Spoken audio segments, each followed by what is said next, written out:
Hello and welcome to our channel. Today we are going to learn more about the Aarogya Setu app. Recently, the government has made its use mandatory for all its employees and also have urged private companies to encourage their employees to use it. This has raised a lot of privacy concerns about the personal data that this app collects. So we are going to take a look and try to understand its privacy policy somewhat later in this video. But now let us see what some experts and also some non-experts have said about it. First, we have Dr. Pawan Dugal, who according to Wikipedia is an advocate specializing in the field of cyber law and e-commerce law. So basically what he said was, there's no actual law passed by the parliament stating mandatory usage of this app, and just saying that it is mandatory to use is a violation of Information Technology Act of 2000. Another person named Tarun Vik, co-founder of data analytics and cyber security company, said that he thinks the app could have been made little less intrusive, but in such difficult times, it's okay that privacy takes a backseat.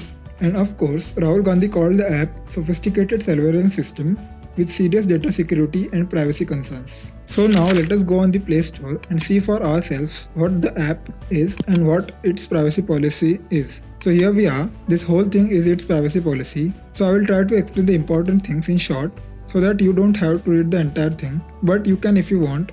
And at the end, you would have a clear picture of how safe this app is and also how this app actually works. So make sure that you watch this video till the end.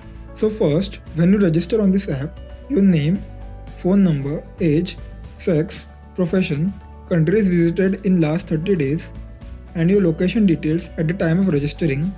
These 7 things will be collected and stored on the server, which is operated by Government of India and will have a unique digital ID associated with it. Hereafter, wherever you go, this app will collect your location data and store it on your mobile device itself. This information then only will be uploaded on the government server if A. You test positive for COVID-19 in an actual test conducted by a medical professional. B. If you have any symptoms that indicate that you are likely to be infected with COVID-19 and you self-declare them, which you can do from this app itself. And C. The result of your self-assessment test, which you can also take in this app at any time, is either yellow or orange. So basically, if you are not unwell, your location information will not be uploaded on the government server and will be stored on your phone only. But when you come in Bluetooth range of someone who is also using this app, his digital ID and information associated with it will be stored on your phone and vice versa along with your current GPS location. This information will not be accessible directly to you or the other user. Only when any such user who has come in contact with you tests positive or shows symptoms for COVID-19, this data will be uploaded to the government server.